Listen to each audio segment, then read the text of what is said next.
Cause I don't work jobs since I am a job. You don't like it, take a hike. I quit my job. And here is why. What's good, what's pop, you guys, and welcome back to Toyosi TV. So for y'all that's been rocking with me from my first channel, y'all would have known that in August of 2020, I moved to Indiana to do my full-time corporate America 9-to-5 finance job.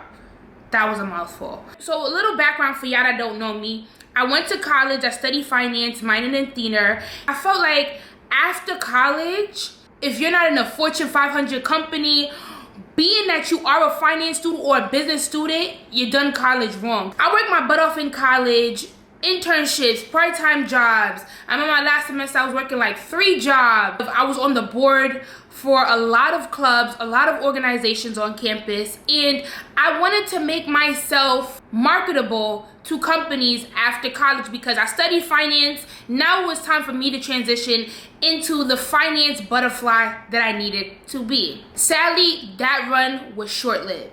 And one thing I will have to say before I get into why I quit my corporate America finance job is the simple fact that learning about the financial industry and being a part of the financial industry is 2 different things.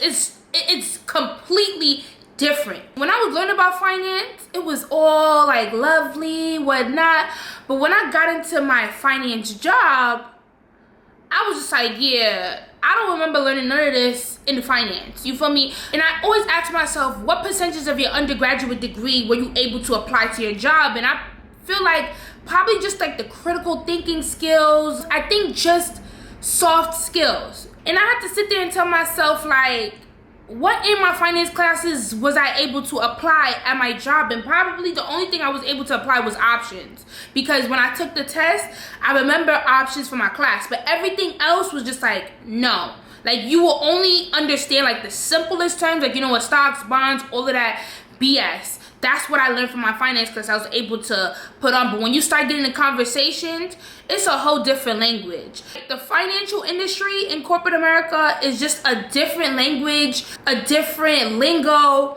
And bro, you just gotta get with the program. So that's all I wanted to say. So now let's get into my job and like why I quit. So it's been 11 months I was in the program. It was a 1-year program and it was a sales development program. Within this program, if you guys didn't watch my why I left Indy video, I kind of gave y'all a little snippet of what was going on and what was I experiencing on the job. Within the job, we had trainings, we had presentations, we had to take tests. So it was like the 4.5 years I did in college was a garbage because being in that program, I was basically going for my master's. If I wanted to go back to school, that was the perfect program to set me up to be ready to go for my master's program. But just know that it was an intensive 1-year program, and I just felt like, listen, shout out to all my coworkers that's watching this, because we were just like, to be honest, in that program, the people in that program, the people that finished that program is just cut from different cloths. Like, we just different. You gotta be a different type of breed to do that job. And I mean that in a positive way. The job was leading up to us becoming an internal wholesaler. And let me tell you something.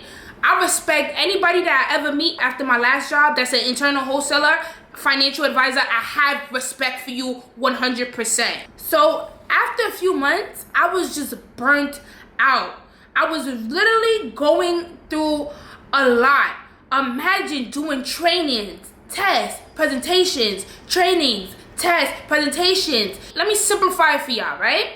Basically, 10 months is like 2 college semesters, right? Within 8 months of that program, I did 3 tests. I read 72 chapters, which was over like 2,000 pages. Mind you, within that, I still had to do presentations. We had to pull up for training, and training was from 9 to 5 every day. I don't think anybody listening to this would literally sign up to do that. Like, I kid you not, nobody would sign up to do that because of the intensity of the work.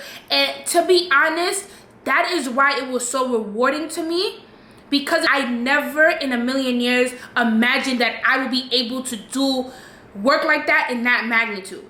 I chose my mental health over money. I chose myself over the money. And one thing that people have to realize is corporate America, the financial industry, is good for somebody who needs money. Like, money is there. The money is there. If you want money and you chasing a bag, it's in the financial industry. But at what cost? And that's what I had to ask myself up until the point where I quit. That's what I kept asking myself, is the money worth it? Granted that the money was good and the money was great for, just the location that we had to relocate to. At the end of the day, my mental health was pissed. Okay? There was no such thing as work-life balance, and I understand that, like, you are in a development program, but at the end of the day, my weekends was eaten up. Friends and family I couldn't see. And those were things I had to sacrifice in order to be a part of this program and flourish in the program. And to be honest, it's not to say that I wasn't built for this. It's just that over time, when I started realizing what am I doing this for, I realized I'm really not built for this. So this is what led me into quitting my job. I did not like the day-to-day responsibilities, and I could not see myself doing this thing down the line. I could not see myself doing this at all. I was in the middle of doing my 7, but for y'all that know what the Series 7 is, it's a 3-hour and 45-minute exam. That one, when I took the 7 the first time, I failed it. That test made me go into a funk. Right before I was gonna take it the second time, I did a double team. Like, I actually shadowed somebody for the role that I was gonna be doing in a year. I literally had to just pull the plug at that point, because I was just like, nah, this is not it. This is not it. I didn't really care to get the certification, but what I really cared for was, what was the road that I was going to be doing in a year? That I was moving from my friends and family in New York to relocate in Indy and to do a job that I was dissatisfied with. You get what I'm saying? And I feel like a lot of people don't understand that success in corporate America is measured by job title and salary. The way I view success is by job title, salary, liking what I do, mental health and physical health. Now let's really go down the line. Physical health was out of the drain. I was the lowest and the highest I've been in 5 years throughout the 11 months. Granted that we was in a pandemic and we was working from home, my physical health plummeted. Mental health, I told you guys, pissed. Okay? It was just clipped for that one. And mind you, the company offered free therapy sessions. The job that's making me go to therapy, which I took advantage of, is giving out free therapy sessions.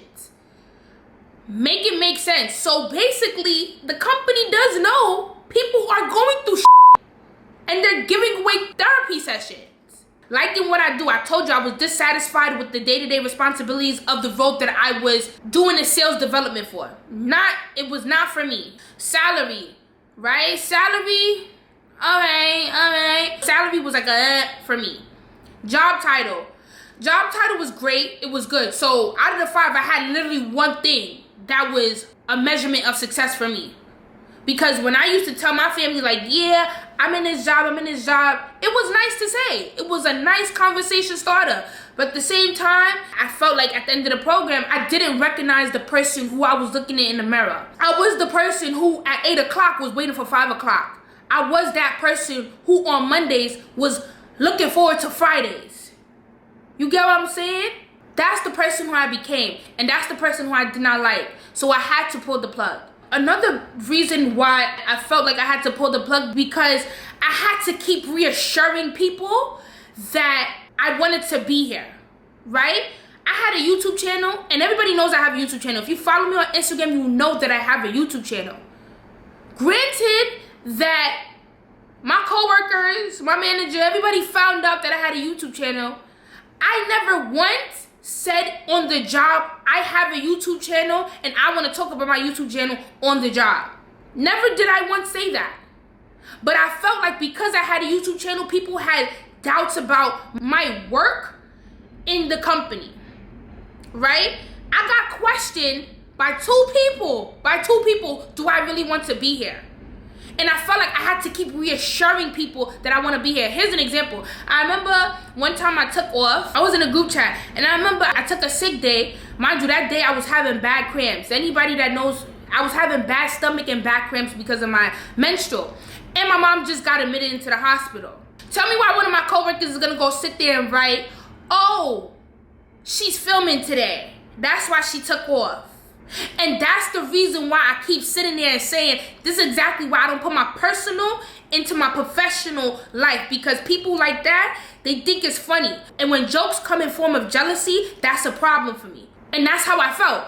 Reassurance, once again, keep reassuring people I really want to be here. If you only knew the stuff that I had to put off for this job, those people that asked you that question would have never asked me that question. And that's on period. And that's one thing I don't play about, is that if I put off something for this job, best believe I am committed. I had an opportunity in New York that I put off for this job. So don't sit here and keep questioning my loyalty to this job and my loyalty to the program and the development, because that's a joke. And one thing I'm not going to do is stress about a job, okay? I show them a magic trick real quick, real effing quick. You see me now you don't see me, Houdini. Okay? Don't play with me, because I'm not the one. I'm really not the one. Even though I have my lowest of lows, I have my highest of highs. You get what I'm saying? It's a learning process. At the end of the day, I'm not job hopping, I'm career shopping. And to anybody that feels like they should be in a company because of somebody else, you gotta do what's right for you. And at the end of the day, I chose myself, and I feel like that's the best decision I've made so far. Honestly, I could not ask for a better experience. I've met great people, great, wonderful people. My mentor, she know who she is. I love you. To all the girls in my cohort, I love you guys so much. To all the guys in my program that know I got love for them, you know who you are. My work bestie, you know who you are. So at the end of the day, it was those people that kept me going. Don't get me wrong, the company was wonderful. And if I was in a different department, I would have stayed in the company. But at the end of the day, I had to choose myself. I'm gonna keep saying this throughout the video. I had to choose myself. When I left, which I left the right way, and I was so proud of myself, I contacted my manager the night before I resigned, and I let my manager know that, listen, this is what's going on, and I feel like this isn't the fit for me, and I don't want to do this anymore. I cried because of the simple fact that I was leaving those people, and I wouldn't have the accessibility that I did when I was on the job. But that is what comes with moving on and getting past this job. And I definitely want to keep continuing like my life after corporate America. So be on the lookout for that, because I will be showing you guys like the moving process of getting all the equipment out of my place, and just what life looks like after you quit a job. Because I feel like there are people out there that will be watching this video that just feel like they're alone. Trust me, I probably cried days before I pulled the plug, but it had to be done for my own sanity. And I'm so thankful for that experience. I would never trade it for the world. I'm so happy to the people that I met. You guys are awesome. I love you guys so much. And my finance job, it was a good run with you, and I appreciate you for shaping me and cultivating me into the person that I am today. I think the things that I learned just being at that job was just phenomenal. It was just phenomenal, to be honest, and I honestly would not trade it for the world. That sales development program was a lesson and a blessing in disguise. So I'm just so thankful. And stay tuned for the next video, because I'll be doing a vlog on life after corporate America, and just me trying to get out of the funk and just trying to get accustomed to the life I had before corporate America, and just trying to discover what I do like. Comment down below if you ever quit from a job. Like, how did you do it? What steps did you actually take to quit the job?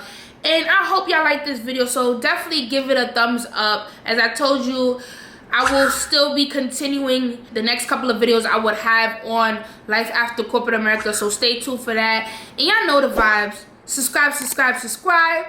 And I will see you guys in the next video. Bye.